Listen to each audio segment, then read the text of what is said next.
Location অনুযায়ী একটা নির্জন জায়গায় এসে দাঁড়িয়ে আছে চারজন। আশেপাশে শুধু জঙ্গল। এখানে কোথাও আছে মেঘলা। চারিপাশ ভালো করে দেখতে হবে। চারজন চারিদিকে ছড়িয়ে যায়। মাহিমের নজর পড়ে কিছু দূরে একটু একটু আলো দেখা যাচ্ছে। রোদ্দুর সহ সকলকে ডাক দেয়। সবাই মাহিমের কাছে আসে, হাতের ইশারায় দেখায় ওই জায়গা। রোদ্দুরের চোখে একটু শান্তির আভাস দেখা যায়। সবাইকে সে সচেতন করে।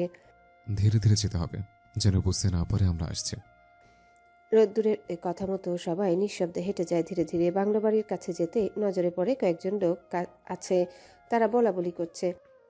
বস কি একটা জিনিস নিয়ে আসছে, দেখতে হ্যাপি। টেস্ট আরো হেভি হবে নিশ্চয়ই। এসব বলাবলি করছে আর হাসছে। তাদের কথা শুনে রোদ্দুরের মাথায় রাগ চড়ে ওঠে। মাহিম হাতের মুষ্টি শক্ত করে এগিয়ে যেতে নিলে আরিফ থামিয়ে দেয় ফিসফিসে বলে, এখন উত্তেজিত হলে চলবে না, আগে মেঘলাকে উদ্ধার করতে হবে। এদের যা করার পরে করব। কিন্তু ভিতরে যাব কিভাবে? আর অনেক বা কোথায়? সে আবার মেয়ের কাছে নেই তো? যদি ওর কোনো ক্ষতি করার চেষ্টা করে? এসব ভাবতে রোদ্দুরের মুখে ভয়ের ছাপ দেখা যায়। রোদ্দুর, তুমি পিছনের দিকে গিয়ে দেখো। কথাটা বলতেই বাংলোর ভিতর থেকে মেঘলার আর্তনাদ ভেসে আসলো।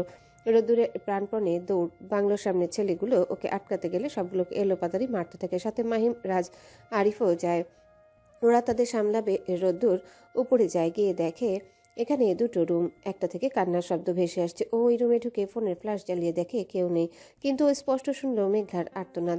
সেটা কিভাবে ভুল? আশেপাশে তাকিয়ে দেখতে পায় একটা ফোন পড়ে আছে, সেখানে রেকর্ডিং চালু করা। পাশে একটা চিরকুট পড়ে আছে। রোদ্দুর হাতে নেয়, সেখানে লেখা আছে, ইস মিস্টার রোদ্দুর, নিজেকে এত চালাক ভাবিস, কিন্তু আমি তোর থেকে বড় চালাক। তোর প্ল্যান জেনে গেলাম, চলে গেছি। এখন তুই এখানে বসে আঙুল চোষ আর রাগে সাপের মতো ফোঁস কর। রাজমাহিম, আরিফ উপরে এসেছে। তারাও লেখাটা পড়ল। রোদ্দুর কাগজটা মুচড়ে ফেলে দেয়। রাগে ফুঁসতে থাকে। মনে হচ্ছে অনেককে সামনে পাইলে শেষ করবে। এবার কি হবে? লাস্ট চান্স গেল। ভোর হতে চলছে, সকাল হতে বেশি দেরি নেই। এবার খুঁজবো বা কোথায়? বাইরে কেউ তো কিছু বলতে পারছে না। তারা বলছে এখানে কেউ কিন্তু নেই। রোদ্দুর হাঁটু গেড়ে বসে পড়ে মেঝেতে। সত্যি কি মেঘলাকে খুঁজে পাবো না? আব্বুকে সবাইকে মুখ দেখাবো কি করে? হয়তো আব্বু ঠিকই বলে, আমি তাদের বিপদ ডেকে আনছি। রক্ষা করার কথা দিয়েও পারছি না। কথাগুলো ভেবে চোখ দিয়ে দুফোঁটা পানি পড়ে। হঠাৎ চোখ পড়ে শানের মেঝেতে। আগ কেটে কিছু লেখা। রোদ্দুর তাড়াতাড়ি করে ফোনের ফ্ল্যাশ ধরে সেখানে লেখা দেখে রোদ্দুরের মুখে একটুখানি হাসির রেখা দেখা দেয়। সকালবেলা, সকাল সকাল আজিজ শেখ ও তার ছেলে অমিত শেখ ড্রিঙ্কস নিয়ে বসে আছে। বাবা ছেলে হাসিতে মেতে উঠেছে। নির্বাচন থেকে রোদ্দুরকে সরাতে পারবে ভেবে আজিজ শেখ ছেলেকে বলে, অনেককে একটা ফোন দে তো, সব ঠিক আছে কিনা। অমিত বাবার কথা মতো ফোন করে, কিন্তু রিং হচ্ছে না দেখে বলে, হয়তো ফোনে চার্জ নেই, নয়তো নয়তো ফোন আরো কই পড়ে আছে কে জানে। তুমি টেনশন করিও না বাবা, ওই রোদ্দুর সেখানের খোঁজ পাবে না, কখনো যেতে পারবে না। আর যদি পারেও তবুও গোপন ঠিকানার হদিস পাবে না। বলেই আবারও হেসে ওঠে। তাদের হাসির মধ্যে কলিং বেল বাজে। বাসায় থাকা কাজের লোক দরজা খুলে দেয়। রোদ্দুর ভিতরে আসে। ওকে দেখে বাবা ছেলে হাসতে হাসতে বলে, আরে আহিয়ান চৌধুরী রোদ্দুর, আমার বাসার কি সৌভাগ্য। আসো আসো আসো, তুমি চিন্তা করো না, মেঘলা ঠিক আছে। ওকে সময় মতো বাসায় পৌঁছে দিব। শুধু নমিনেশন জমা দেবে না, তাহলে হবে। ছেলের সাথে আজিজ শেখও বলে। হ্যাঁ হ্যাঁ, আমার ছেলে কথার খেলাপ করে না। রোদ্দুর মুখে হাসি নিয়ে বলে, শান্ত চোখে ওদের দিকে তাকিয়ে বলে, কি বললাম নিজের জন্য চিন্তা করছে? চিন্তা তো আপনাদের জন্য হচ্ছে। আরে দেখ, নমিনেশন জমা দিয়ে সোজা এখানে আসলাম। রোদ্দুরের নমিনেশন জমা দেওয়া কাগজপত্র দেখে অবাক হয়। রোদ্দুরের হেয়ালি কথা বাবা ছেলে বুঝতে পারে না, তাই করে। মানে কি বলতে চাইছো? ভুলে গেছো মেঘলা আমাদের হাতে?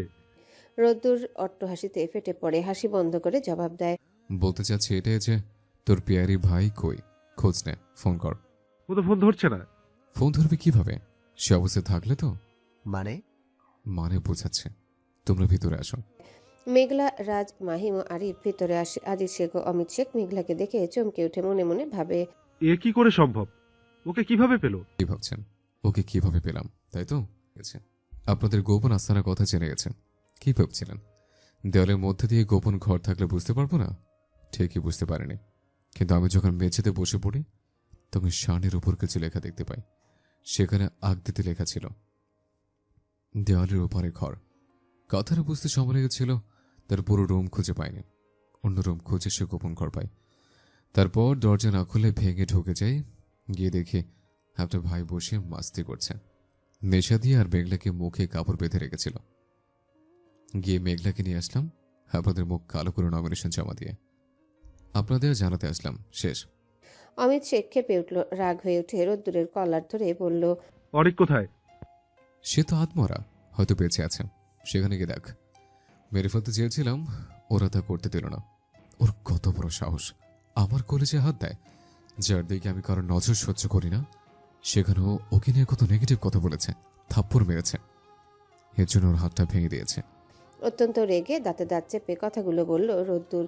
অমিত শেখের থেকে কলার ছাড়িয়ে নিয়ে ওর হাতে একটা ললিপপ দিয়ে বলে, আমাকে বলেছিল আঙুল চুষতে, এখন তুই ললিপপ চুষ। বলেই অমিত শেখের পাশে থাকা সানগ্লাসটা রোদ্দুর চোখে পড়ে বেরিয়ে আসে পিছনে পিছনে বাকি সবাই। বাসায় আগেই জানিয়ে দেওয়া হয়েছে মেঘলাকে পেয়ে গেছে, এখন ওরা বাসায় ফিরবে। শেখ বাড়ির সামনে তারা দাঁড়িয়ে আছে। মেঘলা এখনো আতঙ্কের মধ্যে আছে, মাহিমের কাঁধে ধরে ভয়ে সিটিয়ে আছে। রোদ্দুর ওর সামনে গেলে হাতটা ধরে দেখে বলে, হাত এখন ঠিক আছে? মেঘলা মাথা নাড়ায়, বলে, ঠিক আছে। এতে ভয় পাওয়ার দরকার নেই। আর থ্যাঙ্কস বুদ্ধি করে কাচের চুরি ভেঙে মেঝেতে আগ করে লিখে দেওয়ার জন্য। আজ তোকে পেলাম। শেখ বাড়ি থেকে সোজা চৌধুরী বাড়ি গিয়ে পৌঁছায়। সেখানে সকলে অপেক্ষা করে আছেন। মেঘলা সহ বাসার ভিতরে যেতে মাহিমা চৌধুরী দৌড়ে এসে মেয়েকে জড়িয়ে ধরে কান্না করে। মায়ের কান্না দেখে মেঘলা ধীর কণ্ঠে বলে, আম্মু, আমি ঠিক আছি, কিছু হয়নি। তিনি মেয়ের দিকে তাকান। হাতের দিকে চোখ যেতেই দেখতে পেলেন ছোট ব্যান্ডেজ করা। তিনি উতলা হয়ে জিজ্ঞাসা করলেন, তো তুই ঠিক আছিস মা? তোর কিছু হয়নি তো? আম্মু, আমি ঠিক আছি। মাহিমা চৌধুরী তবুও থামে না। মায়ের মন এমনই, অল্প আঘাত পেলেও উতলা হয়। মনে হবে সন্তানের ব্যথা তাকে লাগে। মেঘলা তার মায়ের দিকে তাকিয়ে আছে। কত বকা দেয় আম্মু, হয়তো ভালোর জন্যই দেয়, কিন্তু তা ক্ষণিকের জন্য মনে হয় ঘ্যান ঘ্যান করছে, আমাকে কারণ ছাড়া বকছে, কিন্তু পরে বুঝতে পারি বকা ভালোর জন্যই দেয়। আজ আরো বেশি বুঝতে পারছি মায়ের ভালোবাসা কতটা। মায়ের ভালোবাসা কখনো পরিমাপ করা যায় না। মায়ের ভালোবাসা পানির মতো স্বচ্ছ, মধুর মতো মিষ্টি। নদীর পানি শুকিয়ে গেলেও মায়ের ভালোবাসা কখনোই শেষ হয় না। আলিফ চৌধুরী এগিয়ে আসেন। মেয়েকে দেখে শান্তি পান। মেঘলার মাথায় হাত বুলিয়ে দেয়। রাহেলা চৌধুরী মেয়ের মতো আগলে নেয়। রিদিতা রিমি ও মেঘলাকে নিয়ে সোফায় বসায়। রাহেলা চৌধুরী এক গ্লাস পানি এনে দেয়। মেঘলা এক ঢোক খেয়ে ফেলে। তার মধ্যে সেই সময়টা গেঁথে আছে। অন্ধকারে সে প্রচণ্ড ভয় পেত। সবাই যখন মেঘলাকে নিয়ে ব্যস্ত, রোদ্দুরে গিয়ে যায় সামনে দাঁড়িয়ে থাকা আফজাল চৌধুরীর সামনে। মাথা উঁচু করে ঠোঁটে শুষ্ক হাসি নিয়ে বলে, আমি আমার কথা রেখেছি। মেঘলাকে সুস্থ অবস্থায় বাসিয়ে এনেছে। হাতে একটু কেটে গেছে ছুরি লেগে, আর একটু ভয় পেয়ে আছে, তাছাড়াও ঠিক আছে। আফজাল চৌধুরী ছেলের দিকে তাকিয়ে প্রশ্ন করলেন, আজকের মতো কালকেও ঘটবে না তার গ্যারান্টি কি? কালকে যদি আবার ওরা ক্ষতি করার চেষ্টা করে? আজকের মতো কালকে রক্ষা করব। তুমি রাজনীতি থেকে সরে আসবে না? রোদ্দুরে নির্লিপ্ত উত্তর, সম্ভব নয়। ছাড়ার হলে আজকে ছাড়তাম, ভয় পেয়ে সিটিয়ে যেতাম। আজ যখন চাইনি, তাহলে আর যাব না। আমি রাজনীতি করব। নমিনেশন জমা দিয়ে এসছে। ওই অমিত শেখকে হারিয়ে বুঝিয়ে দিব চৌধুরী বাড়ির মানুষ রাজনীতি করতে পারে, মাঠে তারা আসতে পারে। ওদের বার বেড়েছে, তাই শেষ করা উচিত। আজকের পর তারা আরও ক্ষেপে থাকবে, তোমার উপর টার্গেট করবে। আমি ভয় পাই না, আমার বিশ্বাস আছে তাদের মোকাবেলা করতে পারবো। শুধু দেখেছেন কি হয় শেষ পর্যন্ত। আফজাল চৌধুরী ছেলের কথা যুক্তির কাছে হেরে যায়। ওনার মধ্যে ভয় কাজ করে, ছেলের যদি কিছু হয়ে যায়। আজ মেঘলাকে পেয়েছে, কাল যদি আবার কিছু ঘটে। না, আমাকে কিছু ভাবতে হবে। অনেক বাংলো বাড়িতে পড়েছিল, পরে তার লোকেরা হসপিটালে এনে ভর্তি করে ওর অবস্থা খারাপ, মেরে হাতটা ভেঙে গেছে। আজিজ শেখ ও অমিত শেখ হসপিটালে যায়, অনেকের সাথে কথা বলে। সকল বিষয় শুনে প্রচণ্ড রেগে যায়। অনিত শেখ রাগান্বিত কণ্ঠে দাঁতে দাঁত চেপে ধরে বলে, পরের খেলা আরো ভয়ানক হবে, তার জন্য তৈরি হয় আহিয়ান চৌধুরী রোদ্দুর। এবারে তোকে শেষ করব। তোর পাখা গজেছে, তা ছেটে দিতে হবে।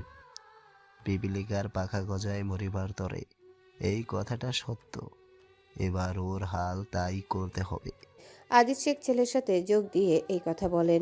মেঘলা আসার খবর শুনে সাথে সাথে অবন্তিকা, রিন্তি ও সাথী চলে আসে। মেঘলা রুমে ছিল, সাথী আগে দিয়ে জড়িয়ে ধরল। পরপর রিন্তি অবন্তিকা ঘিরে ধরে। রুমের মধ্যে আপাতত রোদ্দুর, রিমি আর রাত ছিল। ওর বান্ধবীরা আসলে মেঘাকে হাসানোর চেষ্টা করে। তারা একটু সফল হয়। বিশেষ করে রিন্তির হাসি কন্টেস্ট শুনে একটু হেসে দেয়। সাথী মাথা তুলে তাকাতে রাজের দিকে নজর পড়েও সাথীর দিকে তাকিয়েছিল, কিন্তু সাথী তাকাতে রাজ চোখ ফিরিয়ে নেয়। রোদ্দুরকে বলে একটু কাজ আছে, আসছি বলে বাহির হয়ে যায়। সাথী একটা বাহানা দিয়ে রুম থেকে বাহির হয়। রাজের সাথে কথা বলতে হবে, এজন্য সাথী এক প্রকার তাড়াহুড়ো করে বাহির হলো। রাজ সবে দরজা পেরিয়ে নিজের রুমের দিকে যাচ্ছিল, তখন পিছ থেকে সাথীর ডাকে ওর পা থেমে যায়। সাথী এগিয়ে গিয়ে জিজ্ঞাসা করে, আপনি সেদিনের পর থেকে আর ফোন ধরছেন না কেন? আপনি কি আমায় এড়িয়ে যাচ্ছেন? রাজ পেছনে ঘুরে সাথীর প্রশ্নের জবাব দেয়। কেন ধরছি না তা আপনি ভালো করেই জানেন। আপনাকে এড়িয়ে গেলে তো আপনি খুশি, তাহলে এত প্রশ্ন করছেন কেন? আসলে সরি, সেদিন অতিরিক্ত বলে ফেলেছি। আমি সাধারণ পরিবারের মেয়ে, এসব প্রেমে জড়িয়ে সময় নষ্ট করার মতো সময় আমার নেই। আমাকে আমার পরিবারের কথা ভাবতে হয়। আজকাল কিছু হলে মেয়েদের দোষ হয়, ছেলেদের নয়। আর প্রেমে জড়ালে কলঙ্কের দাগ লাগবে, এই কথা জেনে আমি চাই না এমন কিছু হোক। এজন্য সেদিন আপনাকে ফিরিয়ে দিয়েছি। হয়তো একটু রুড ব্যবহার করেছি এজন্য। পরে নিজের মধ্যে কেমন লাগছিল। আপনাকে সরি বলার জন্য ফোন দিচ্ছিলাম, আপনি ধরছেন না। আমি আপনাকে প্রেমে পড়তে বলিনি, ভালোবাসতে বলিনি। আমি ভালোবাসি, আমি আমি তার মূল্য হিসাবে আপনাকে চেয়েছিলাম। প্রেমের কলঙ্ক থাকে সেটা বোঝেন, কিন্তু আমাকে বুঝেন না। আপনার গায়ে কলঙ্ক লেপুক এমন কাজ কখনো করতাম না, বিশ্বাস রাখতেন। আর যাই হোক, আপনার সরি বলেই কিছু নেই। অপরাধী আমি, আমার অনুভূতি প্রকাশ করা উচিত হয়নি। আপনার মতে কয়দিন না যেতে প্রেমের প্রস্তাব দিয়েছি, আবার শত শত জনকে দিই, এমনই তো বলেছেন তাই না? ঠিকই বলেছেন। একজন মানুষের অনুভূতি যদি শত শত জনের নিয়ে হয়, তাহলে আমারও হয়েছে আপনার সাথে। আপনার কথা সঠিক, ধন্যবাদ। বলেই রাত চলে যায়। সাথী সেখানে দাঁড়িয়ে আছে, মুখটা ফ্যাকাশে হয়ে গেছে, মনটা খারাপ হয়ে গেছে। রিমি, রিন্তি আর অবন্তিকা রুম থেকে বাহির হয়ে সাথীকে দাঁড়িয়ে থাকতে দেখে জিজ্ঞাসা করে, এখানে দাঁড়িয়ে কি করিস? সাথী ঝটপট মুখের আদল ঠিক করে বলে, কিছু না, এমনি। তোরা বাহির হয়ে আসলি যে? রোদ্দুর ভাইয়া মেঘলার সাথে কিছু কথা বলবে, তাই বাহির হয়ে আসলাম। আমরা ওই দিকেই যাই, 10 মিনিট পর আসবো। তোমরা যাও, আমি এখানে থাকি। যদি কেউ আসে তাহলে ভাইয়াকে সিগন্যাল দেব। রিমির কথা শুনে ওরা হেসে ফেলে, পা বাড়িয়ে বাসার অন্যদিকে যায়। সকলে বাহির হয়ে যাওয়ার পর রোদ্দুর মেঘলার কাছে গিয়ে বসে। কিছুক্ষণ ওর দিকে চেয়ে থেকে হুট করে রোদ্দুর মেঘলাকে জড়িয়ে ধরে। মেঘলা স্তব্ধ হয়ে যায়, মনে মনে ভাবে, হঠাৎ কি হলো? তোকে পাওয়া যাচ্ছে না শুনে মাথা কাজ করে বন্ধ করে দিয়েছিল। আমার অবস্থা পাগল প্রায়, নিজেকে কেমন অসহায় লাগছিল। এখনো মনে হচ্ছে সে রাতের সময়টা। মেঘলা চুপ করে বসে আছে, অনুভব করতে পারবে রোদ্দুরের বিষয়টা। তখনও বলল, আমাকে পেয়ে গেছেন, এখন সেসব কথা বাদ দিন। আপনি যেভাবে অনেককে মারছিলেন, আর একটু হলে তো মরে যেত। যেহেতু সমস্যা কি? ওর সাহস কি করে হয় তোর গায়ে হাত দেওয়ার? তাই বলে মেরে ফেলতেন নাকি? ভাগ্য ভালো, ওর শুধু হাত ভেঙেছে। তুই গিয়ে না কাজ চেপে ধরলে সত্যি সত্যি মেরে ফেলতাম। আপনি বড়ই ভয়ঙ্কর মানুষ, খুন খারাপি করতে পারবেন রেগে গেলে। রোদ্দুর হেসে দেয় দুষ্টুমি করে, বলে, তোর সামনে রেগে গেলে জোরে ধরবি, তাহলে হবে। মেঘলা রোদ্দুরের থেকে নিজেকে ছাড়িয়ে নেয়, চোখ বাঁকা করে জিজ্ঞাসা করে, রেগে যাওয়ার সাথে জড়িয়ে ধরার কি সম্পর্ক? সম্পর্ক বুঝলি না? অনেকে সে কারণে ছেড়েছে। না। তাহলে থাক, বলছে লাগবে না, আমি যাই, একটু কাজ আছে। আপনাকে বোঝার সাধ্য কি আমার আছে? রোদ্দুর যেতে গিয়ে নিকটে এসে বলে, আমার বোঝার সাধ্যে একমাত্র তোরই হোক, যার কাছে নিজেকে ভেঙে দিলে আবার গঠিয়ে দিতে পারবে। গিয়েছে কয়েকটা দিন। সময়ের সাথে মানুষ চলছে তাদের নিজস্ব বেগে, অফিস কাজ, দায়িত্ব আর ব্যস্ততার ঘূর্ণিপাকে। কেউ ছুটছে স্বপ্নের পেছনে, কেউ বাস্তবতার জালে আটকে। রাস্তাগুলো আগের মতোই, সিগন্যালে লাল সবুজের খেলায় গতি বদলায়, কিন্তু বদলে যায় মুখ, বদলে যায় গল্প। কেউ হাসছে নতুন প্রাপ্তিতে, কেউ হারানোর বেদনায় মলিন। কোথাও একাকিত্বের দীর্ঘশ্বাস, কোথাও উচ্ছ্বাসের কোলাহল। কারো দিন কাটছে অপেক্ষার প্রতীক্ষায়, কারো জীবন চলছে থেমে থাকা স্মৃতির বোঝায়। সময় থেমে নেই, কিন্তু কিছু অনুভূতি থমকে আছে। রোদমাখা সকালে কেউ ছুটছে জীবিকার তাগিদে, বিকালের মৃদু বাতাসে কেউ হাঁটছে স্মৃতির পথে, রাতের নির্জনতায় কেউ ডুবেছে স্বপ্নের জগতে, আবার কেউ জেগে আছে অজানা শূন্যতার সাথে। সময়ের সাথে নির্বাচন এগিয়ে আসছে, রোদ্দুরে নির্বাচন প্রচারণায় ব্যস্ত সময় কাটছে রাজও তার সাথে। মেঘলা তার কলেজ নিয়ে ব্যস্ত, কয়দিন পর থেকে তার পরীক্ষা, কিন্তু মন খারাপ হয়। সকালে ছাড়া রোদ্দুরকে দেখতে পায় না। রাতে বাসায় ফিরে অনেক দেরিতে। সে তখন ঘুমিয়ে যায়। জাগতে চাইলেও কেউ দেখলে বকা দিবে এই ভয়ে। রিমি প্রায় সময়ই মন খারাপ করে থাকে। মাহিমের সামনে যায় না, কোনোভাবে সামনে পড়লে এড়িয়ে যায়। এই তো কালকে রিমির মন খারাপ থাকায় যখন ছাদে গিয়েছিল আকাশপানে চাঁদের দিকে তাকিয়েছিল গভীর ভাবনায়। ওর পিছনে কেউ এসে দাঁড়িয়েছে তা খেয়াল করেনি রিমি। আপন মনে চাঁদের দিকে তাকিয়ে বলছিল, চাঁদের আলো যতই শুভ্র হোক, কিছু রাত তবু অন্ধকারেই থেকে যায়, ঠিক আমার জীবনের মতো। চাঁদ আকাশের বুকে ঝুলে থাকে একলা, তার চারপাশে অসংখ্য নক্ষত্র, তবুও সে কেবলই দূর থেকে তাদের আলো দেখে। মানুষের জীবনও যেন এমনই, ভিড়ের মধ্যেও কতজন একা। চাঁদের মতো কেউ কেউ সারা জীবন আলো বিলিয়ে যায়, কিন্তু নিজেই হয়তো পূর্ণতা পায় না। কেউ কেউ ঠিক অমাবস্যার চাঁদের মতো ধীরে ধীরে হারিয়ে যেতে থাকে, আর কেউ টুকরো টুকরো বাঁকা চাঁদের মতো অসম্পূর্ণ ভালোবাসার মতো। চাঁদ যেমন আকাশ ছেড়ে আসে না, কিছু স্মৃতিও তেমন হৃদয় ছেড়ে যায় না।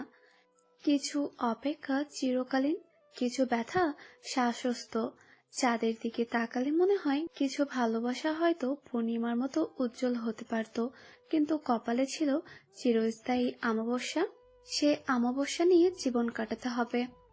রিমির আনমনে বলা কথাগুলো শুনে পিছন থেকে বলে ওঠে, চাঁদকে একা ভেবো না, সে তো আকাশের সবচেয়ে ধৈর্যশীল প্রেমিক।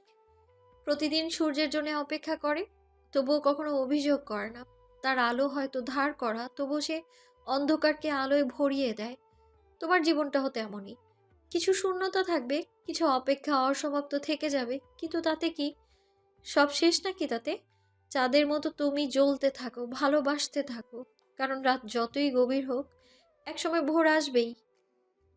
যদি একদিন মনে হয় তুমি একা, তাহলে আকাশের দিকে তাকাও, দেখবে চাঁদও একা থাকে, তবু সে পুরো আকাশকে আপন করে নেয়। তোমার জীবনও ঠিক তেমনই, কারোর জন্য তুমি পুরো পৃথিবী। রিমি পিছন ঘুরে দেখে কথাগুলো মেঘলা বলছে। তার পিছনে দাঁড়িয়ে আছে মাহিম। মেঘলা রিমির কাছে গেল।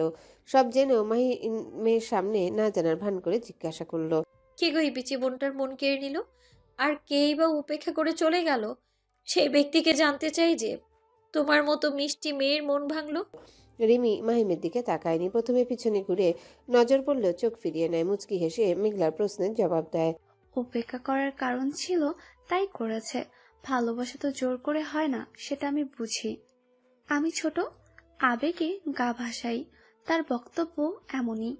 তিনি আমার থেকে ভালো কাউকে ডিজার্ভ করেন, এটা আমার বোঝা উচিত ছিল।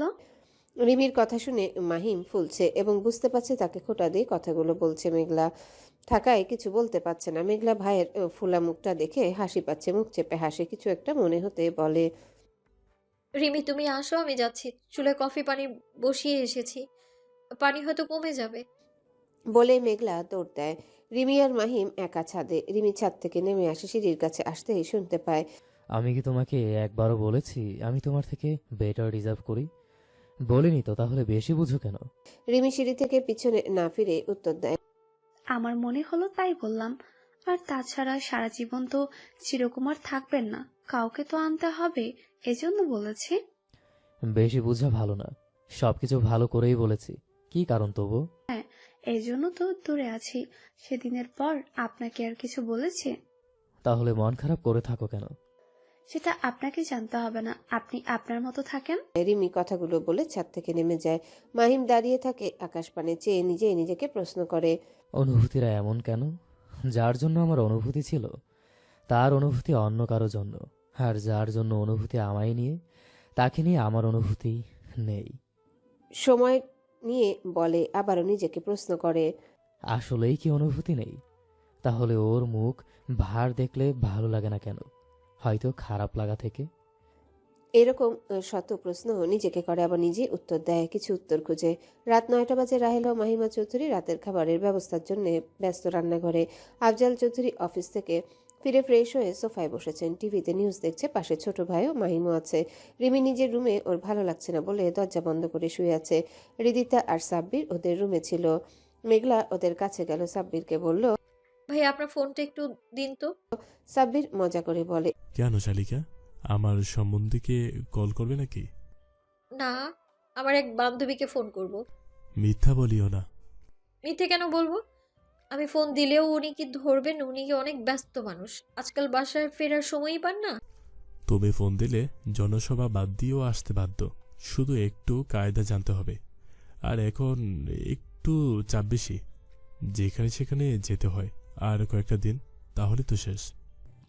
এই কয়টা দিন অনেক কিছু হতে পারে। ওরা মেঘলাকে ব্যবহার করে ভাইয়াকে সরাতে চাইতে পারলে ভাইয়ার ক্ষতি করার চেষ্টা করবে না, এর কোনো গ্যারেন্টি নেই। হৃদিতার কথায় দুজনে ওর দিকে তাকায়, ভাবে ঠিকই তো, মেঘলার মনে ভয় হয়। তোমরা রুদ্রকে চিনো না। ও সব তোয়াক্কা করে না। ও শত্রু মোকাবেলা করতে জানে। অমিত শেখ আর আজিজ শেখকে শায়েস্তা রুদ্রই করতে পারে। ওদের খুব ক্ষমতার দাপট, সেসব ধুলে মিশাতে রুদ্রই যথেষ্ট। দেখো কি করে।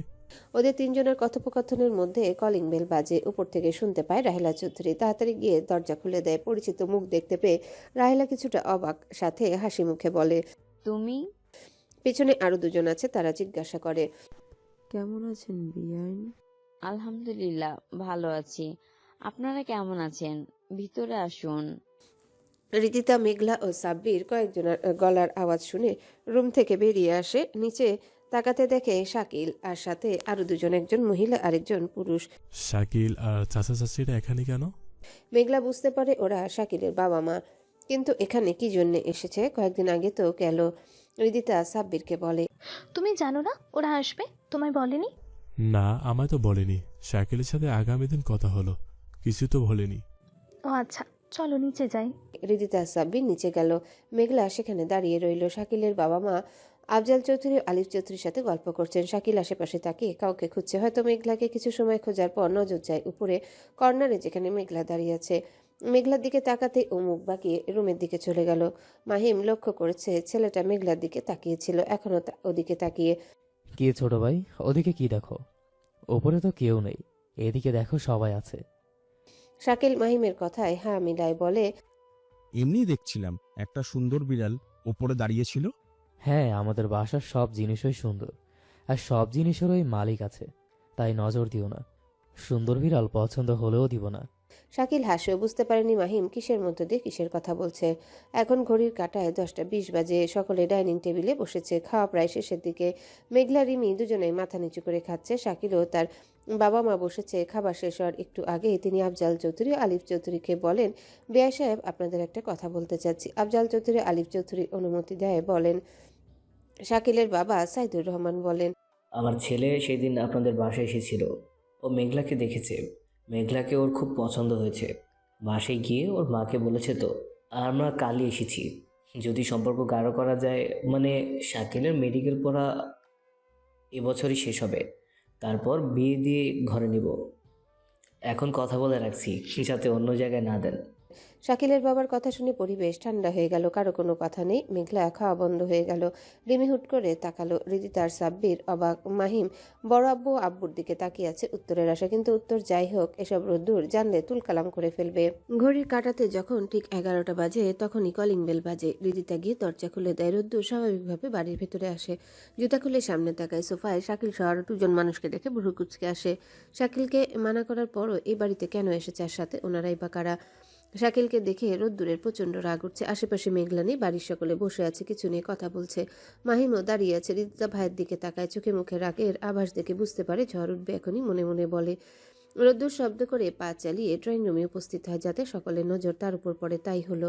রোদ্দুর মাহিম ও সাব্বিরের মুখের দিকে তাকিয়ে থেকে থমথমে অবস্থা বুঝতে পারে কিছু ঝামেলা তো আছে, তাই সকলের উদ্দেশ্যে জিজ্ঞাসা করে, এখানে কি কোনো বিষয় নিয়ে আলোচনা চলছে? রোদ্দুরের প্রশ্নের উত্তর দেওয়ার আগে সাইদুর রহমান সোফা ছেড়ে উঠে পড়লেন। আলিফ চৌধুরী আফজাল চৌধুরী থেকে বিদায় চাইলেন। হাসি মুখে জানতে চাইলেন, আপনাদের মতামতটা কাল পরশু জানাবেন, আর আশা করছি নিরাশ করবেন না। আর চলি, আপনাদের মতামতের আশায় থাকব। বলেই শাকিল ওর বাবা মা চলে গেলেন। সাব্বির এগিয়ে দিতে গেলেন পিছু পিছু। রাহেলা চৌধুরী ছেলের জন্য পানি আনলেন, বসতে বললেন সোফায়।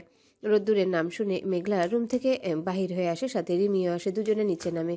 মেঘলার মনে ভয় কি যে হয়। রোদ্দুরের দিকে তাকিয়ে দেখে সব স্বাভাবিক। তার মানে এখনো শোনেনি কিছু। রোদ্দুর গ্লাসের পানিটুকু শেষ করে আবারও জিজ্ঞেস করলেন, ওনারা কি জন্য এসেছিল আর কিসের মতামত জানানোর কথা বলছিল? আফজাল চৌধুরী সাইদুর রহমানের বলা কথা বলেন। ওনারা শাকিলের জন্য মেঘলাকে চাচ্ছে। শাকিলের নাকি মেঘলাকে পছন্দ, এটাই জানতে এসেছিলেন। আমরা চাইলে আকদ করে রাখবে আর 1 বছর পর আনুষ্ঠানিকভাবে বিয়ে করবে।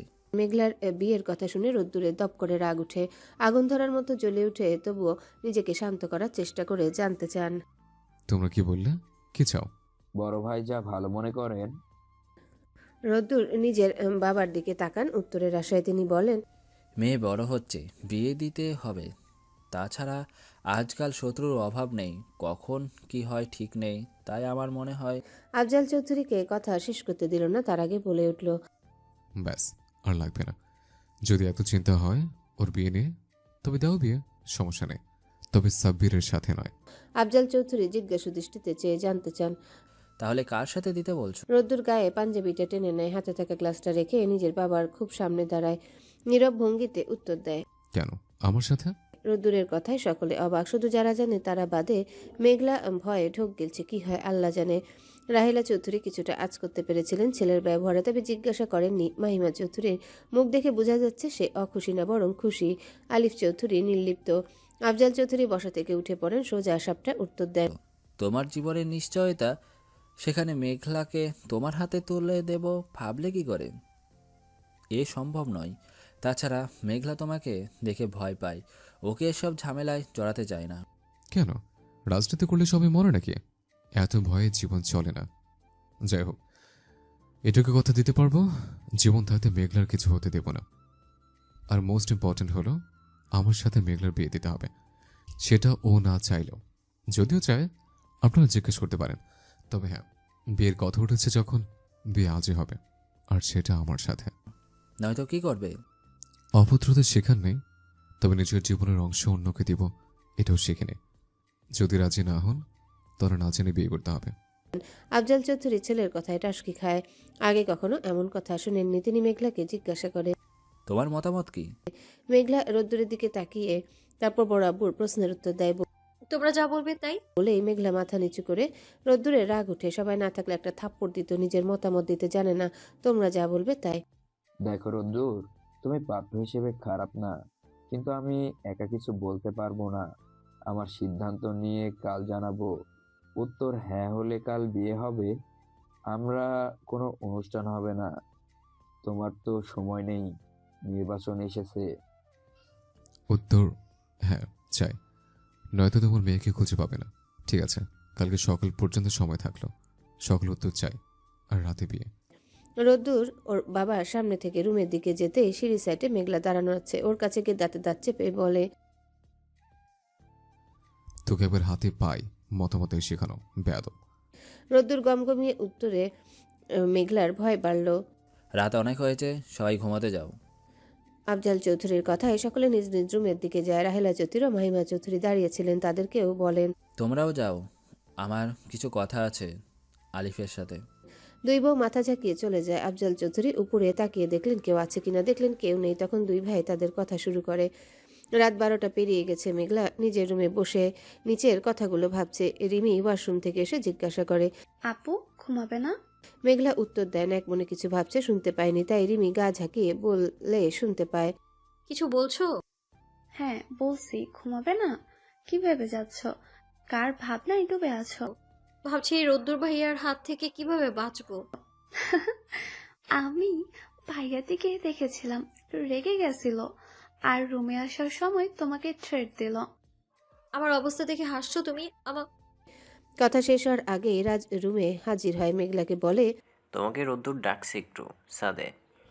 রাত চলে গেছে। মেঘলা রিমির হাতটা ধরে, যেখানে বাঘের ভয় সেখানে সন্ধে হয়, আমারটা তাই যেখানে বাঘের ভয় সেখানে ডাক রয়। যাও, নয়তো রুমে আসলে সমস্যা আছে। তুমি চলো। না বাবা, আমি গিয়ে কি করব? তুমি যাও, আমি বরং ঘুমাই, আমার রাত জাগার মানুষ নেই।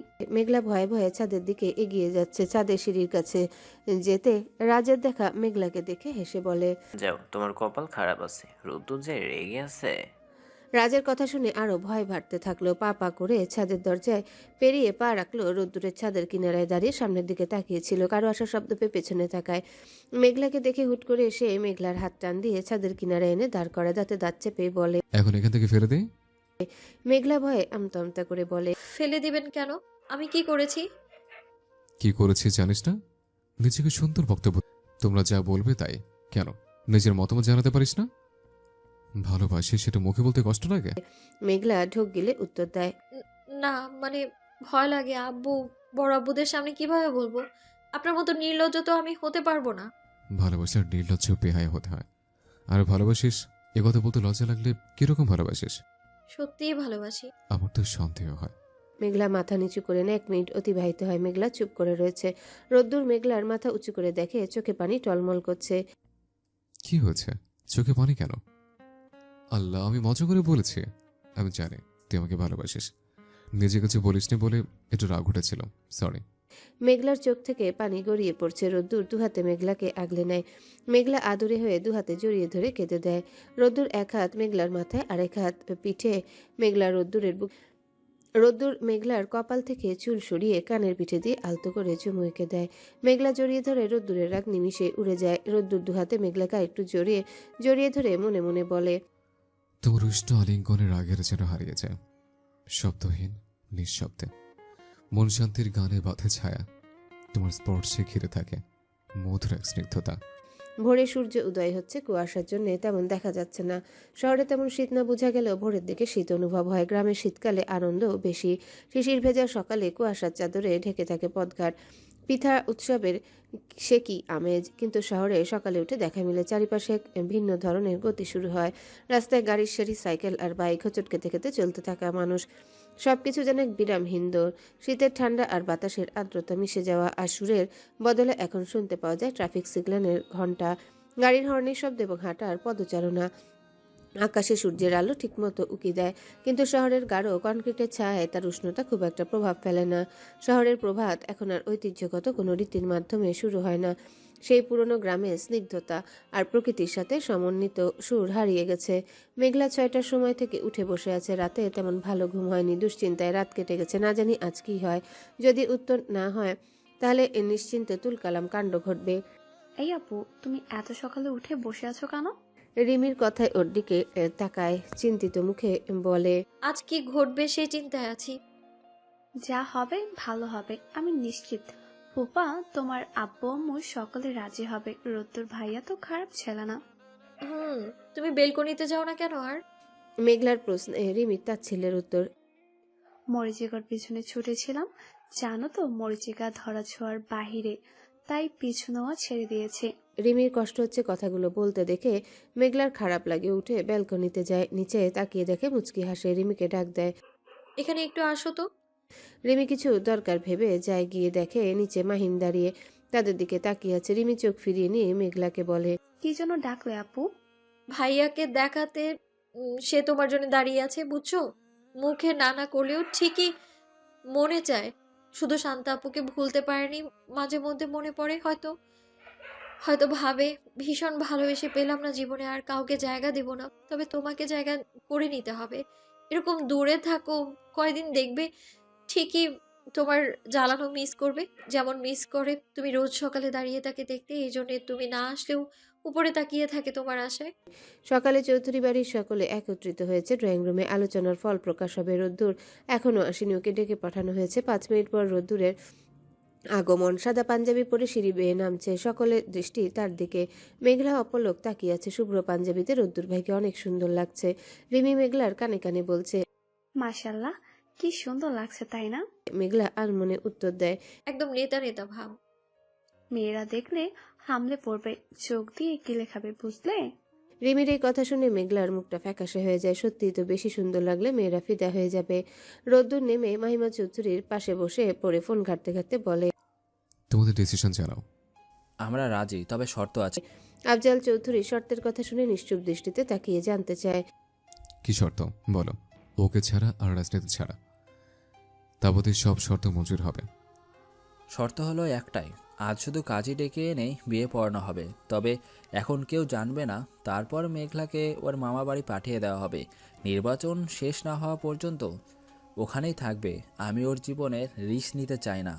আশা করি তুমি বুঝতে পেরেছ। এমা, এ কেমন শর্ত? বিয়ে দিবেন অথচ থাকতে হবে অন্য জায়গায়? তার মানে কি বিরহ যন্ত্রণায় পুড়িয়ে মারতে চান নাকি? এই কথাগুলো মুখে বলতে ইচ্ছে করলেও সবার সামনে বলা যাবে না ভেবে চেপে যায়। রোদ্দুর মাথা ঝাঁকায় বলে, ঠিক আছে, আমি রাজি। আমার একটা জনসভা আছে, আজকে ফিরতে 8টা বাজবে। তোমরা সব রেডি করে রেখো, আমি এসে কবুল বলবো। রোদ্দুর এক নজর মেঘলার দিকে চায়, মুচকি হেসে বেরিয়ে যায়। রাহেলা চৌধুরী খেয়ে যেতে বললে রোদ্দুর দাঁড়ায় না, যেতে যেতে উদ্যোগ দেয়। খাওয়ার সময় নেই, বাইরে সময় পেলে খেয়ে নেব। মেঘলা কলেজে যাবে বলে খেতে বসে পড়ে। তাড়াতাড়ি খাওয়া শেষ করে রাহেলা চৌধুরী জিজ্ঞাসা করে, আজও কলেজ হবে? হ্যাঁ বড় আম্মু, আজকে ক্লাস টেস্ট আছে, আবার কোচিংও আছে। ঠিক আছে, তাহলে তাড়াতাড়ি আসিস। আর তোর বান্ধবীদের নিয়ে আসিস সাথে করে, ওদের বাসায় আমি কথা বলে নেব। মেঘলা মাথা ঝাঁকায় উপরে যায় রেডি হতে। রাহেলা চৌধুরী, রিমি, রাজ, মাহিম রিদিতাকে বলে, তোমরা কিছু কেনাকাটা করতে যেও, মেঘলা ক্লাস শেষ হলে ওকে নিয়ে যেও ওদিক দিয়ে। সবাই মাথা ঝাঁকায়। রাহেলা চৌধুরী আবারও বলে, আর রিদিতা, জামাইকে কাজ শেষ করে তাড়াতাড়ি আসতে বলিস। এখন বাজে 12টা। আজ একটু শীত আর কুয়াশা থাকায় রোদ ওঠেনি। শ্যামে পরিবেশ যেন সুন্দর মেঘলা। রিন্তি অবন্তিকার সাথে ক্লাস টেস্ট দিয়ে কোচিং শেষ করে বাহির হয়ে আসছে। রিন্তি আর অবন্তিকা বলছে, শেষে কিনা বাঘ ভাই, শয়তান ভাই, আরো কত কি বলতি, এখন তার গলায় ঝুলেছিস। কি ভাগ্য তোর, ভালোবাসার মানুষকে বিয়ে করতে পারছিস। তোকে বিয়ে করতে কে মানা করেছে? তুইও কর, তোর আশিকও আছেই। বিয়ে করব, সংসার করব, বাসর। কথাটা বলতে গিয়ে আটকে যায় অবন্তিকার মুখ। রিন্তি ওর পিঠে একটা করে কিল মেরে বলে, তুই এত বেহাইয়া নির্লজ্জ, বিয়ে না করতে কি ভাবনা? আজকেই আঙ্কেলকে বলবো তোকে বিয়ে দিতে। অবন্তিকা নাটকীয় ভাবে বলল, প্লিজ যা বোন, এখনই বল। বেশি কষ্ট হলে আমি ফোন দিচ্ছি, কথা বল। টাকাও লাগবে না, আমার ফোনে মিনিট আছে। হায় হায়, কি শখ রে, তুই তো বিয়ে পাগল হয়ে গেছিস। মেঘলার বিয়ে না দিয়ে তোর দেওয়া উচিত। বিয়ে পাগল অবন্তিকা, তোর নাম আজ থেকে এটা। তোরা থাম তো, তাড়াতাড়ি পা চালা। বলে ওদের নিয়ে হাঁটতে লাগে। কলেজ গেটের সামনে বেরোতে রিদিতা, রাজ, রিমি ও মাহিমকে দেখতে পায়। ওরা চারজনে এগিয়ে আসে। মেঘলা ওদের জিজ্ঞাসা করে, তোমরা এখানে? রিদিতা হাসতে হাসতে উত্তর দেয়, তোর হবু শাশুড়ি মা পাঠিয়েছে, বিয়েতে সবাই না জানুক তবু তোকে বউ সাজাবে, আর এই জন্য শপিং করতে নিয়ে যেতে বলেছে। তোমরা সকলে চলো। ওরা দুজন রাজি। সাথী বলল, বাসায় বলে আসিনি আপু, আমি না হয় সন্ধ্যার দিকে যাব। আম্মু ফোন করে সবার বাসায় বলে দিয়েছে, অনুমতি নেওয়া শেষ, তোমরা চলো। সাথী রাজি হয়। হঠাৎ নজর যায় রাজের দিকে। সবাই এগিয়ে আসলো। সে গাড়ির সামনে মাথা নিচু করে অন্যদিকে তাকিয়ে আছে। সাথীর একটু মন খারাপ হলো। কেন হলো তার উত্তর জানা নেই। মাহিম তারা দিল গাড়িতে ওঠার জন্য। সকলে উঠে পড়ল। রিমি আর সাথী বাকি আছে। পেছনে একটা সিট, যেখানে রাজের পাশে আরেকটা। সামনে মাহিম ড্রাইভ করবে বলে রিমি পিছনে বসতে চায়। সাথীকে সামনে বসতে বলে সাথী উত্তর দেওয়ার আগে মাহিম বলে ওঠে, তুমি এখানে বসো, তোমার না পেছনে বসলে সমস্যা হয়।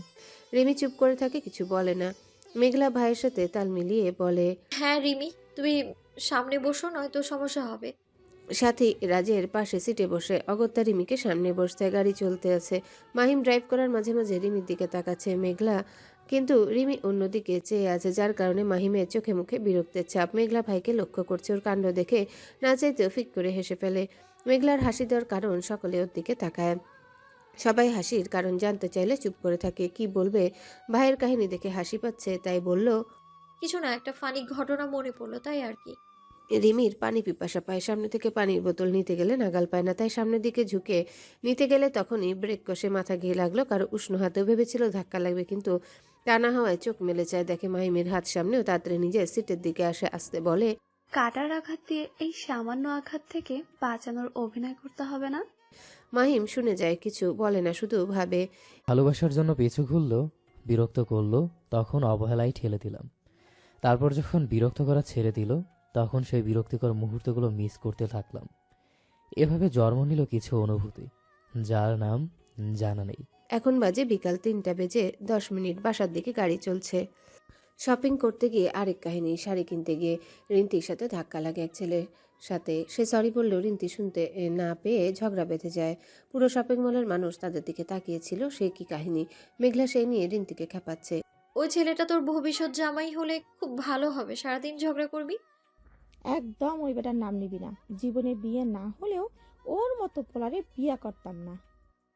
আমি তো নাম নেইনি, কারণ আমি নাম জানি না। নাম শুনলে ভালো হতো, তোর সাথে বিয়ের ঘটকালি করতাম। ওদের হাসি ঠাট্টার মাঝে গাড়ির ব্রেক কষে সামনে দিয়ে অনেক মানুষ দৌড়াদৌড়ি করছে। একটু দূরে হট্টগোল বোঝা যাচ্ছে। মাহিম ও রাজ গাড়ি থেকে নেমে পড়ে একজনকে জিজ্ঞাসা করে, কি হয়েছে, সবাই এভাবে দাঁড়াচ্ছে কেন? আজ এখানে আইহান চৌধুরী রৌদ্রের জনসভা ছিল, কিন্তু জনসভার মাঝে হঠাৎ বিস্ফোরণ ঘটে। মনে হয় প্রতিপক্ষ দল তাকে মারতে হিসেব করেছে। মাহিমার রাজের মনে ভয় হয়। রাজের মনে পড়ে যায় রোদ্দুর এখানের কথা বলেছিল। ওরা দুজনে দৌড়ে জনসভার দিকে যায়। মেঘলা সহ সকলে গাড়ি থেকে নামে, তারাও সেদিকে যায়। মানুষের এত ভিড়, কেউ আসছে কেউ আবার যাচ্ছে। ভয়ে মেঘলার বুক ধুকপুক করছে।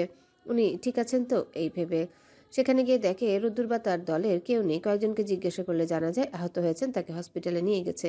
এই কথা শুনে মুহূর্তে মেঘলা সহ সকলের চেহারায় অমাবস্যা নেমে আসে। মেঘলা ধপ করে মাটিতে বসে পড়ে কাঁদতে থাকে। জনসভার সেখান থেকে সকলে ছুটে আসছে সিটি হসপিটালে। লোকগুলো থেকে জানতে পেরেছে রোদ্দুর সিটি হসপিটালে গেছে, এর বেশি কিছু জানে না। মেঘলা গাড়িতে কান্না করতে করতে চোখ মুখ ফুলিয়ে ফেলেছে। সবাই ওকে বুঝাচ্ছে কিন্তু ও শুনছে না। হৃদিতা ভাইয়ের চিন্তায় অস্থির, তার চোখে পানি টলমল করছে, শুধু জোরে কান্না করছে না। এই ভেবে ওকে কান্না করতে দেখলে মেঘলা আরও ভেঙে পড়বে।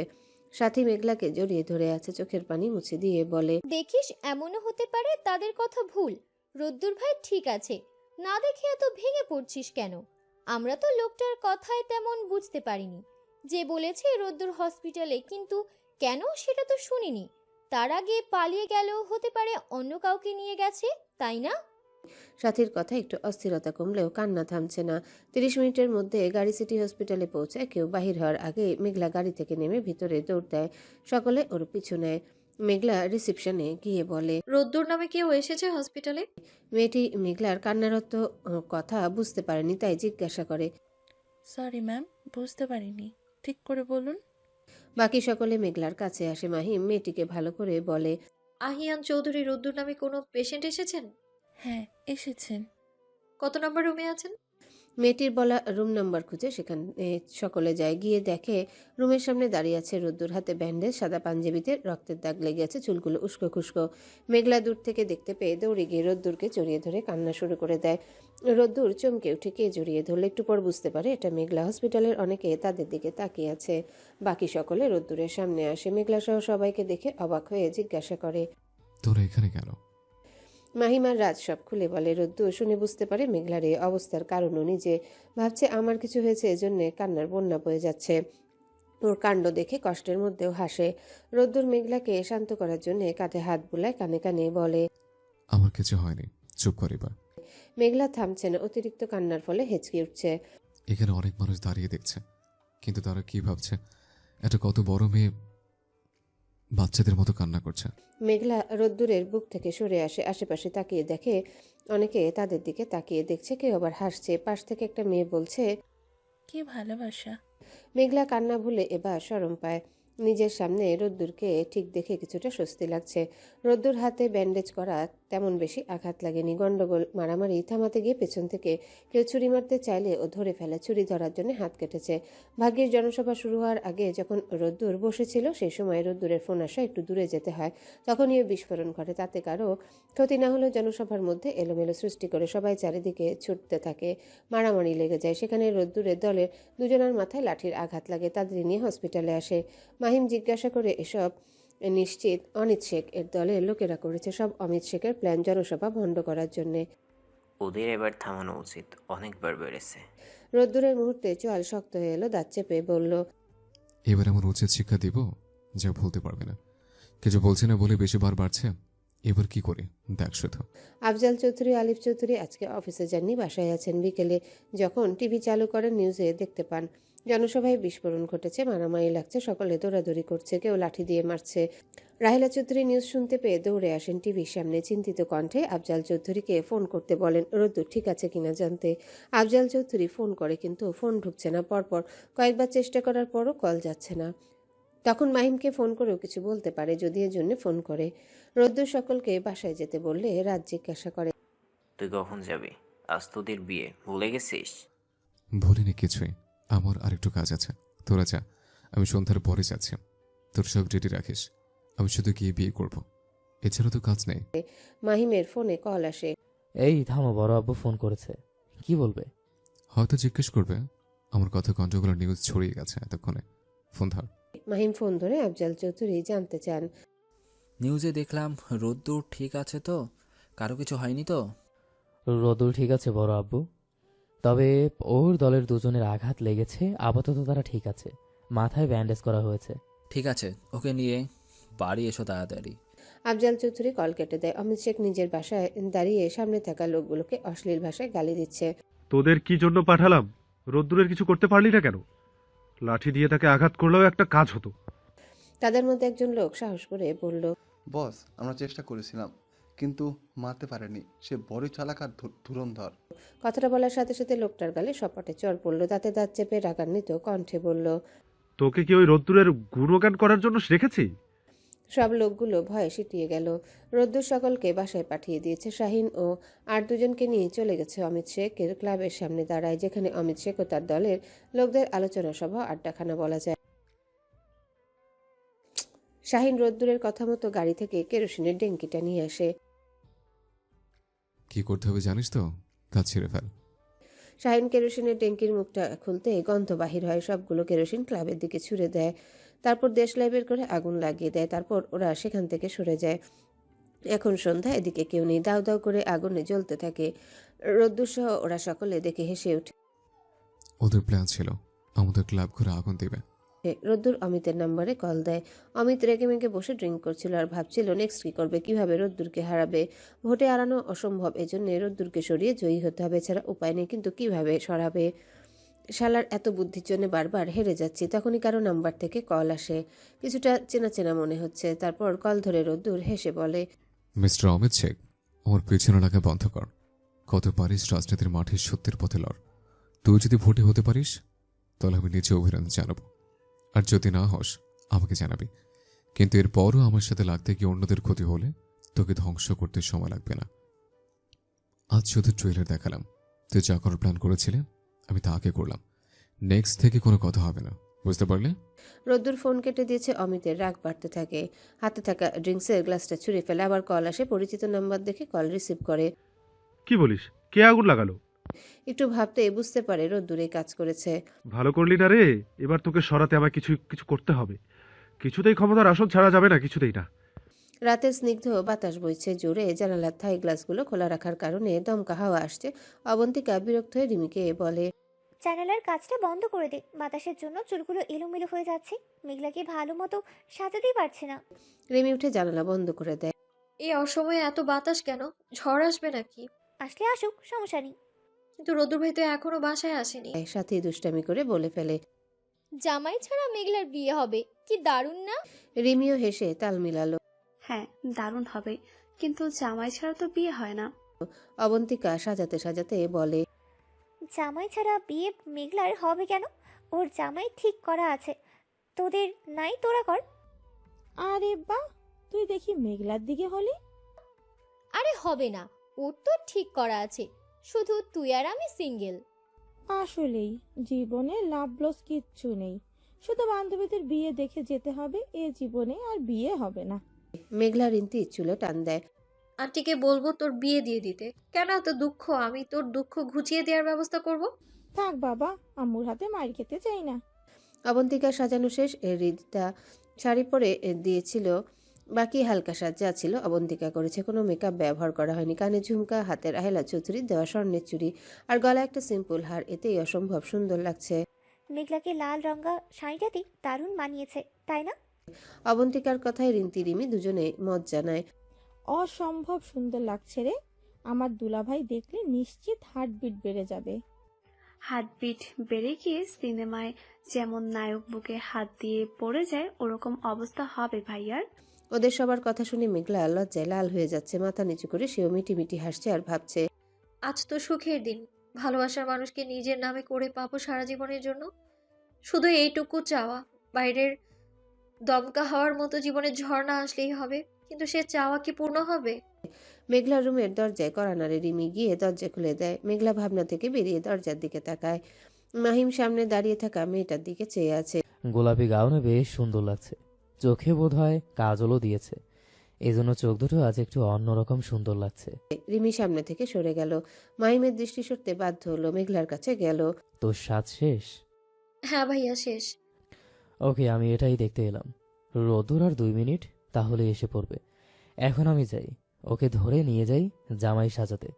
রোদ্দুর মাত্র বাসায় ফিরল। নিচে তার আব্বু আম্মু, ছোট আব্বু আম্মু ছিল, তারা কিছু নিয়ে ডিসকাস করছে। বাম পাশে দেখে মেঘলার মামা মামি এসেছেন।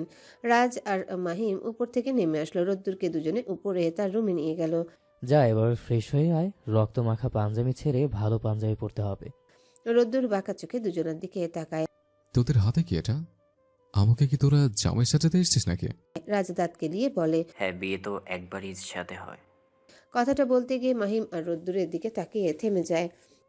আসলে আমি বলতে চেয়েছি বিয়ে একবারই, বউও একবারই, তাই সাজাতে এসেছি। এসব পাঞ্জাবি পরতে পারবো না। আমার আগের কোন একটা পাঞ্জাবি পরে আসছে, তোরে যা, তোদের লাগবে না। আমি 10 মিনিটের মধ্যে আসছে।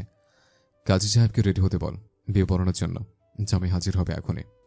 সাথে নিচে এসেছিল দেখার জন্য সব রেডি কিনা। ও দেখে আবার রুমে যাচ্ছিল। তাড়াহুড়ো করে যাওয়ার জন্য সিঁড়িতে পা ফসকে পড়ে যেতে নেয়। তখনই রাজ নিচে নামার জন্য আসছিল। ও দৌড়ে ধরতে যায়, কিন্তু পারে না, তার আগে পড়ে যায়। পায়ে ব্যথা পায় সাথী। সিঁড়িতে বসে পড়ে রাজ গিয়ে ওর পায়ের কাছে বসে। কোথায় লেগেছে? চোখে মুখে উদ্বিগ্নতা প্রকাশ পাচ্ছে। সাথী মিনমিনিয়ে উত্তর দেয়। পা মুচকে গেছে মনে হয়। রাজসাথীর পাটা ধরে হাত দিয়ে বাম থেকে ডানে ঘুরিয়ে দেয়। সাথী দাঁত কিচে ব্যথাটা সহ্য করে নেয়। রাজ উঠে পড়ে। এবার ঠিক হয়ে আর লাগবে না, যাও। রাজ নিচে চলে গেল। সাথী উঠে দাঁড়িয়েছে, তার দিকে তাকিয়ে কিছু ভাবে। তারপর মেঘলার কাছে যায়। মেঘলাকে নিচে নামানো হলো, রোদ্দুরের পাশে বসালো। সামনে কাজী সাহেব বসে আছে। মেঘলা একটু নার্ভাস হয়ে বসে আছে। তার গা দিয়ে যেন হালকা শীতল স্রোত বয়ে যাচ্ছে। রোদ্দুর তার পাশে, অথচ তাকাতে পারছে না, সবাই আছে বলে। তবু একটু আর চোখে তাকালো, দেখলো রোদ্দুর তার দিকে তাকিয়ে আছে। সে কি সুন্দর দৃশ্য! পাশ থেকে কেউ ক্যামেরা বন্দি করলো দৃশ্যটা। কাজী সাহেব বিয়ে পড়ানো শুরু করলো। রোদ্দুরের দিকে তাকিয়ে বললেন, আপনার নাম? আহিয়ান চৌধুরী রোদ্দুর। আপনি কি স্বেচ্ছায় সন্তুষ্ট মনে মাসপিয়া চৌধুরীকে 5 লাখ মোহরানায় স্ত্রী হিসাবে গ্রহণ করছেন? রোদ্দুর গভীরভাবে মেঘলার দিকে তাকায়। তার ঠোঁটে হালকা হাসি, যেন এই মুহূর্তে অপেক্ষায় ছিল বহুদিন। সে দৃঢ় কণ্ঠে বলে, কবুল। একবার নয় 3 বার উচ্চারণ করে। সে রুম জুড়ে আনন্দের শ্বাস পড়ল। তারপর কাজী সাহেব মেঘলার দিকে তাকালেন। আপনার নাম? মেঘলা পুরো নাম বলল।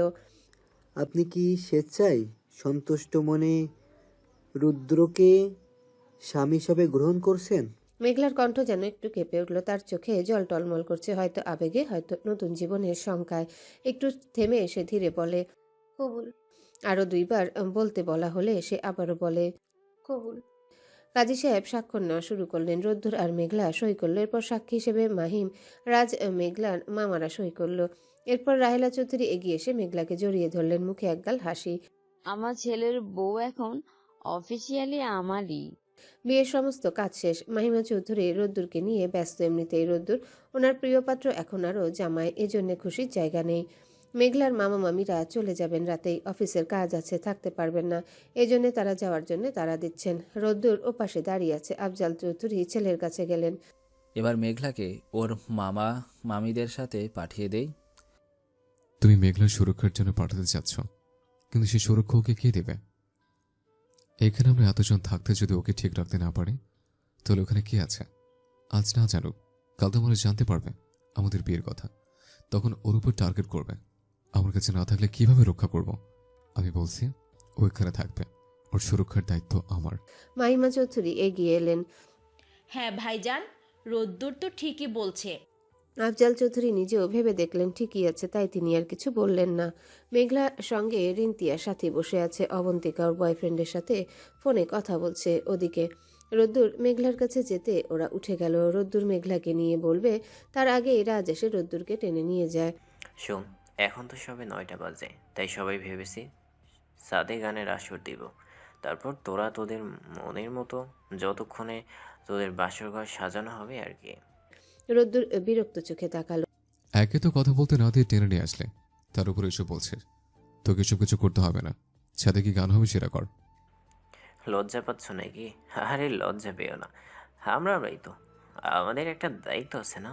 সরবি এখান থেকে, রাজ দৌড় মারে, রোদ্দুর সেদিকে চেয়ে হাসে। রিমি রান্নাঘরে মিষ্টির প্লেট রাখতে যাচ্ছিল, তখন মাহিমও পানি খেয়ে আসছিল। কেউ কাউকে না দেখতে পেয়ে ধাক্কা খায়, ফলস্বরূপ প্লেটের মিষ্টিসহ রসগুলো মাহিমের পাঞ্জাবিতে ভরে যায়। রিমি মানুষটার মুখের দিকে তাকিয়ে বলে, সরি সরি, আমি দেখতে পাইনি।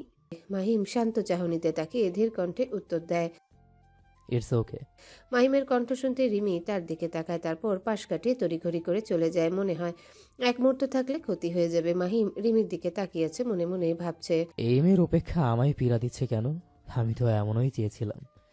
তবে কি সত্যি আমার হৃদয়ও তার জন্য কিছু অনুভব করছে? চাঁদের আলোয় বসে আছে তুমি আমি পাশাপাশি, শীতল হাওয়া ছুঁয়ে যায়, হারিয়ে যায় উদাসে। সারা আকাশ জ্যোৎস্নায় ভরা, নদীর বুকে ঢেউ। তোমার চোখে হারিয়ে গিয়ে আমি হলাম না তোমার স্পর্শ ছুঁয়ে গেলে।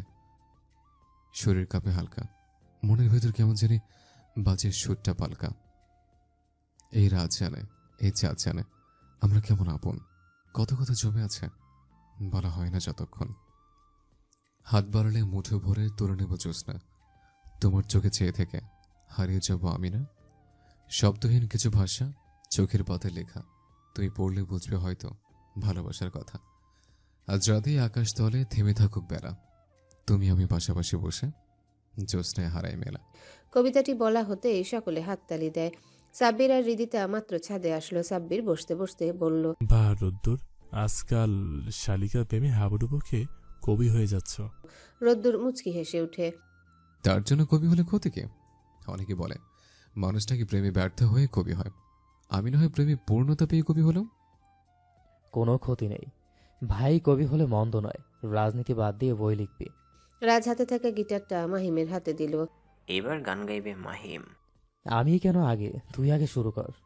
না ভাই, আমার যে সুর, তুই গা, আমি না হয় পরেই গাইব। সাব্বির রোদ্দুর বলে, হ্যাঁ গা, তোর কণ্ঠ তো সুন্দর, আগে গান গাইতে, এখন কতদিন হলো শুনিনি। সকলের কথায় মাহিম গিটারটা হাতে নেয়, গিটারে সুর তুলে গান ধরে।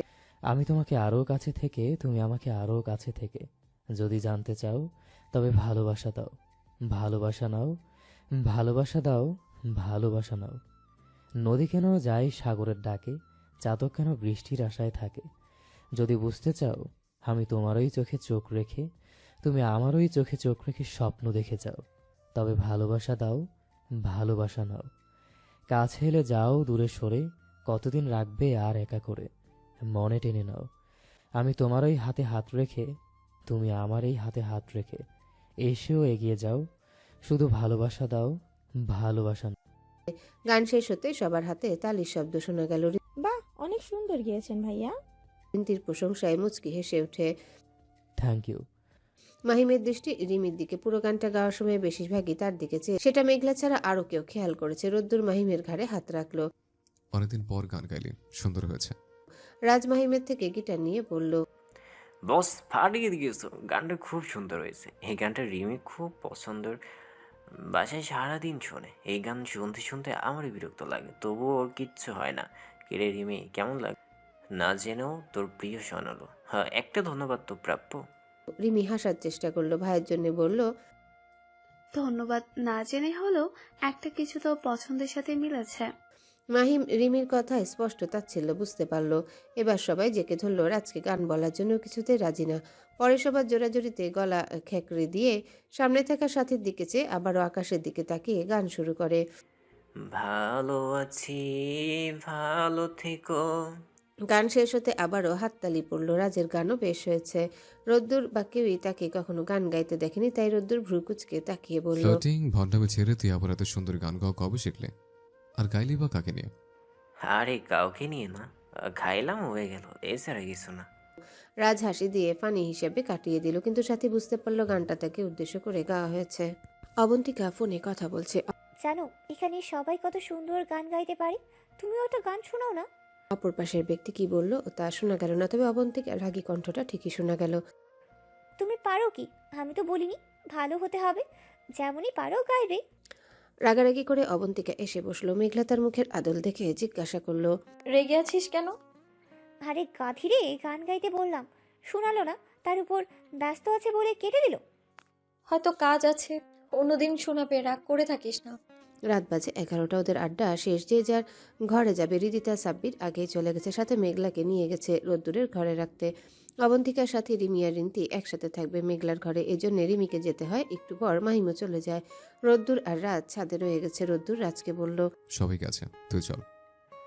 তুই যা, আমি গিটারটা ব্যাগে ভরে আসছি। রোদ্দুর ছাদ থেকে নেমে সিঁড়ির কাছে আসতে দেখে সাথী আবার আসছে। ওকে দেখে জিজ্ঞাসা করে, আবার আসলে কোনো সমস্যা? না ভাইয়া, সমস্যা না, আসলে আমার হেডফোন ভুলে রেখে আসছি, ওইটাই নিতে আসছি। সাথী ছাদে গেল। রোদ্দুর নেমে গেল। ছাদে গিয়ে দেখে রাজ গিটারটা ব্যাগে পড়ছে। সাথী নিঃশব্দে গিয়ে হেডফোনটা নেয়। রাজ তবুও দেখতে পেয়েছে, কিন্তু না দেখার ভান করে গিটারটা নিয়ে হাঁটা ধরে। সাথী পিছন থেকে বলে, গানটা সুন্দর হয়েছে, গানটা কাকে মিন করে গেয়েছেন? রাজ পিছু না ফিরে ওভাবেই উত্তর দেয়, হ্যালো বন্ধুরা, পরবর্তী পার্ট খুব তাড়াতাড়ি আসবে, তো সবাই অপেক্ষায় থাকো। আর চ্যানেলটি যারা এখনো সাবস্ক্রাইব করনি তারা পরবর্তী পার্ট দেখার জন্য চ্যানেলটি সাবস্ক্রাইব করে রেখো। ধন্যবাদ সবাইকে, আমাদের সাথেই থেকো।